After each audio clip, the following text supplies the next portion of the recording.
Okay. So high fructose corn syrup is an artificial sweetener that's been, it was created in the 70s, and it's used in place of sugar because it's cheaper, and it is made in America because it's made from corn, and the farmers get subsidized. And it's used in a lot of processed foods and a lot of drinks, like fruit drinks. But the thing is, it's not the same as sugar. Sugar has a 50-50 ratio of glucose and fructose. And high fructose corn syrup has a 55-45 ratio of fructose to glucose. And that's like, it's like completely different because it's not the same balance.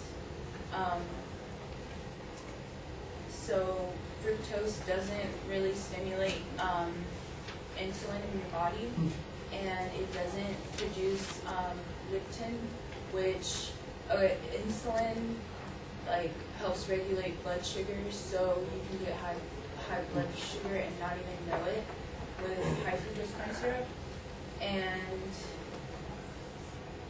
And leptin.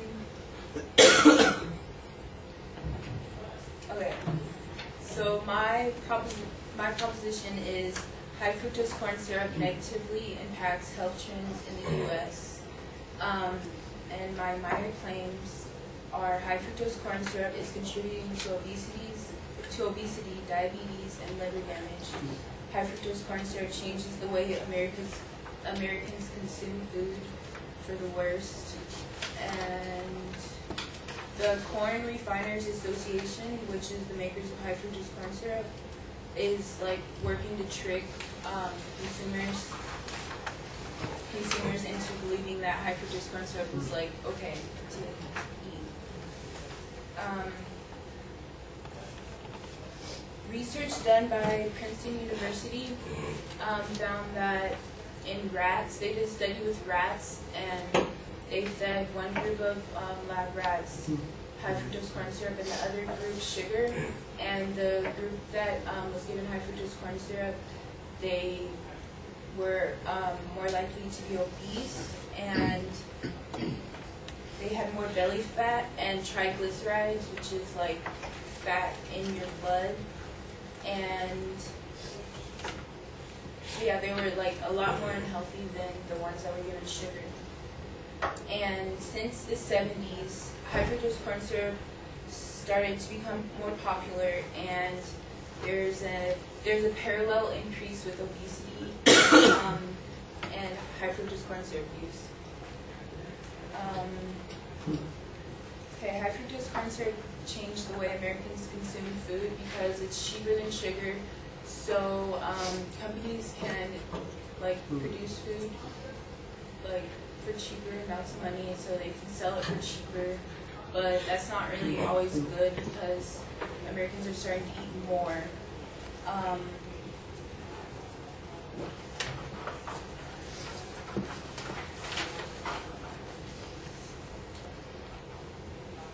And because fructose doesn't send the signals to your brain to regulate when you're full, Americans are eating more and drinking more.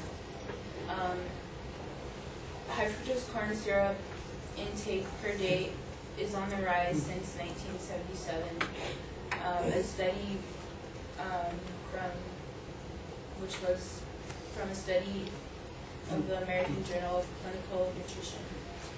Okay, my last claim is that Corn Refiners Association is working to trick consumers into believing high fructose corn syrup is safe to eat.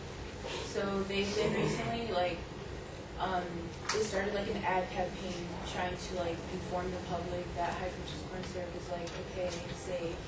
And in their ads, they say that high fructose corn syrup is nutritionally the same as table sugar, and your body can't tell the difference. But that's a lie because your body can tell the difference. And they're being sued right now for false advertisement.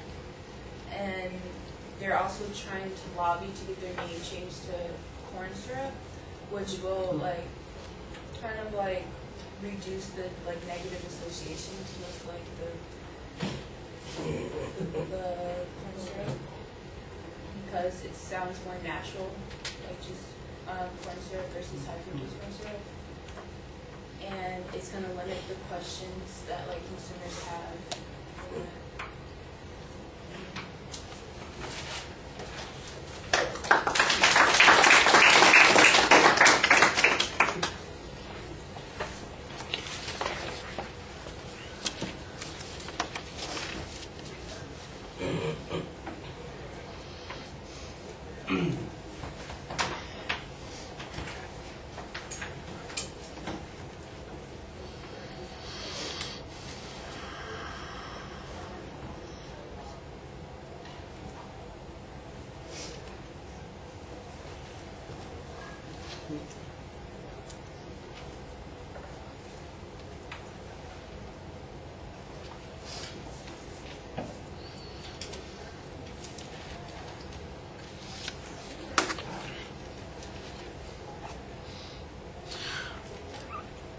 Well, you started off with a claim that basically sounded like you were going to argue that it's not the same as sugar, but then later on you have a much more distinctive claim that says that it's impacting health trends in the United States in a negative way, and so that's a little bit confusing. When you get to that second version of the proposition, there is a preview of the supporting claims.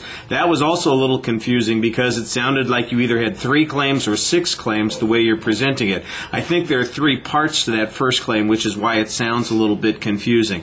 I know that there's some controversy over the product that you're talking about, but I think you need to do a little bit better job at explaining what that controversy is and why it's different. You mentioned, for instance, that there's the difference in the ratio of the fructose to the sucrose or the lactose or whatever it was that you were talking about, and you had 50-50 versus 55-45, and you say, well, that is a difference. Well, yes, it is a difference, but what information says that it's an important difference? I didn't hear any source citation on that.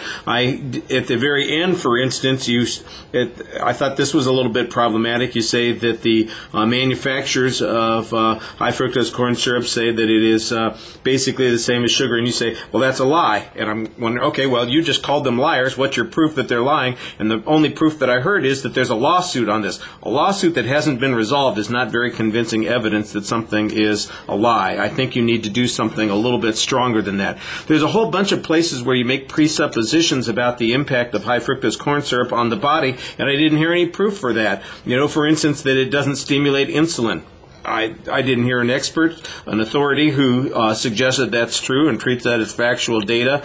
I heard, something that the brain can't respond to certain behaviors or certain things that the the brain doesn't respond to it, doesn't process it the same way. I didn't hear any information being cited on that, and so it just seems like you take these things as givens without demonstrating it to the audience, and I think that's a little bit problematic.